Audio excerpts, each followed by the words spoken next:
नोएडा के एल्विश केस में अब जांच तेज हो गई है और नोएडा पुलिस एल्विश से जुड़े तारों को खंगालने में जुटी हुई है। यानी कि जो तार एल्विश यादव से, जो कनेक्शन एल्विश यादव से निकलकर सामने आया, उसे लेकर जांच चल रही है। इस बीच पुलिस ने आरोपी राहुल को दोबारा रिमांड पर लेने के लिए कोर्ट में अर्जी दी है। बताया जा रहा है कि रिमांड के बाद आरोपी राहुल से नीली डायरी बरामद की गई थी। इस नीली डायरी में कई आयोजनों और नामों का जिक्र है। नोएडा पुलिस अब इसके आधार पर तफ्तीश में जुट गई है।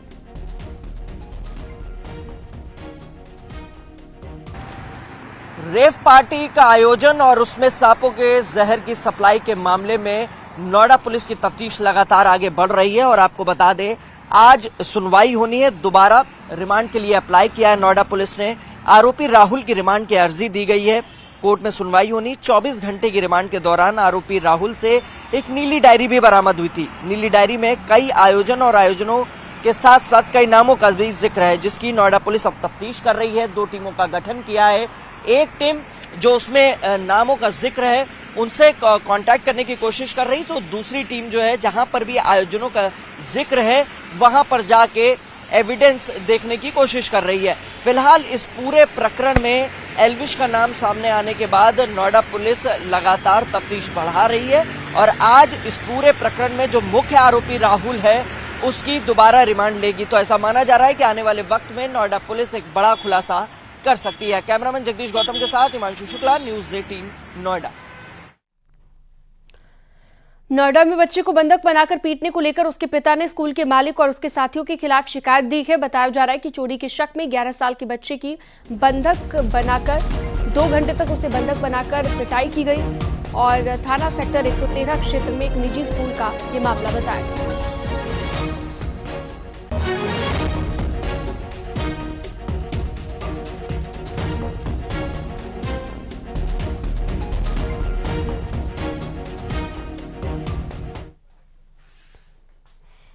आगरा में पैसों के लेन देन को लेकर 2 पक्ष आमने सामने आ गए। विवाद इतना बढ़ गया कि जमकर मारपीट होने लगी। थाना हरि पर्वत क्षेत्र की ये वारदात बताई गई। कुलदीप लगातार अपनी उधारी के पैसे मांग रहा था और देर रात कुलदीप और उसके भाई पैसे लेने दोबारा गए तो विवाद हो गया। विवाद इतना बढ़ गया कि जमकर मारपीट होने लगी और इस मारपीट में 2 लोग घायल हो गए। सूचना मिलने के बाद थाना पुलिस भी मौके पर पहुंची। पुलिस ने घायलों को मेडिकल के लिए भेज दिया और पूरे मामले की तफ्तीश शुरू कर दी गई।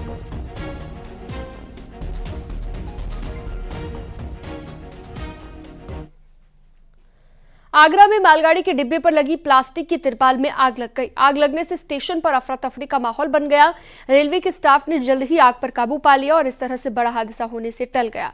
मामला आगरा फोर्ट रेलवे स्टेशन का है। स्टेशन पर मालगाड़ी खड़ी हुई थी जिसमें सामान भरा हुआ था। सामान को बारिश से भीगने से बचाने के लिए प्लास्टिक की तिरपाल लगाई गई, लेकिन तिरपाल में अचानक आग लग गई। मालगाड़ी में से आग की लपटें निकलता हुआ देखकर स्टेशन पर अफरा तफरी का माहौल बन गया। सूचना मिलने के बाद जीआरपी और आरपीएफ के साथ ही रेलवे स्टेशन की टीम मौके पर पहुंची और आग पर काबू पा लिया गया। आग लगने की वजह आतिशबाजी बताई गई।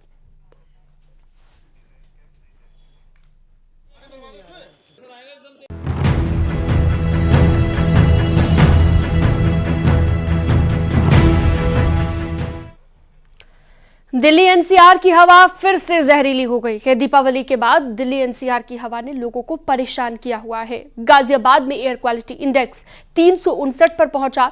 सुबह से ही पूरा शहर सफेद चादर में लिपटा हुआ दिखाई दिया। नोएडा का AQI 350 के करीब और ग्रेटर नोएडा का AQI 311 दर्ज किया गया। दोनों ही शहरों में AQI रेड जोन में है। दम घोटू हवा से फिलहाल आम आदमी को राहत नहीं मिलने वाली है। प्रदूषण का ग्राफ फिलहाल बढ़ रहा है और इस समय नोएडा का एयर क्वालिटी इंडेक्स 350 के करीब दर्ज किया गया है, तो वहीं ग्रेटर नोएडा का एयर क्वालिटी इंडेक्स 311 के पास दर्ज किया गया है। और तस्वीरें भी हकीकत बयां कर रही हैं।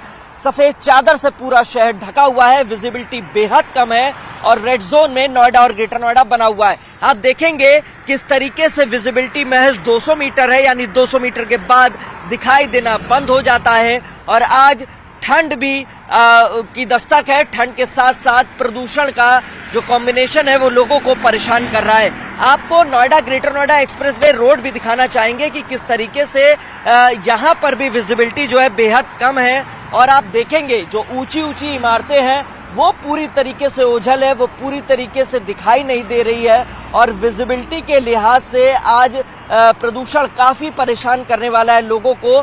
फिलहाल आपको बता दें, डॉक्टरों का यही कहना है कि बच्चे, बुजुर्ग और एस्थमेटिक पेशेंट और साथ ही प्रेग्नेंट महिलाएं घरों से ना निकले। ओपीडी एक तरफ लगातार बढ़ रही, जिला अस्पताल में लोग पहुंच रहे हैं, गले में खराश है, इसके अलावा सिर दर्द, इन तमाम तरीकों की समस्याओं से आम आदमी जूझ रहा है और ऐसे में लगातार यही अपील की जा रही है कि घरों से बेवजह ना निकले और निकले तो मास्क लगाकर निकले। कैमरामैन जगदीश के साथ हिमांशु शुक्ला, न्यूज़ 18, नोएडा। दिल्ली में प्रदूषण को लेकर बीजेपी सांसद गौतम गंभीर ने केजरीवाल सरकार पर निशाना साधा। गौतम गंभीर ने कहा कि पिछले 9 साल में दिल्ली सरकार ने कोई मशीन नहीं खरीदी है।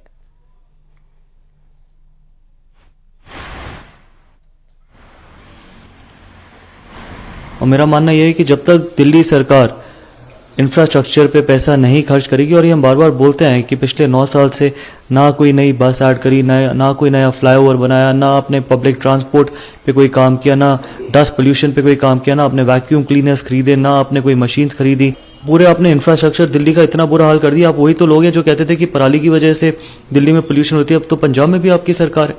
पॉइंट ये है कि जब तक दिल्ली की जनता आम आदमी पार्टी और दिल्ली के मुख्यमंत्री से सवाल नहीं पूछेगी कि आपने 9 साल में दिल्ली के लिए क्या किया, तब तक हम इसी तरीके से भुगतते रहेंगे। और खबरों में वक्त एक बहुत छोटे से ब्रेक का, कहीं मत जाइएगा, खबरों का सिलसिला जारी है।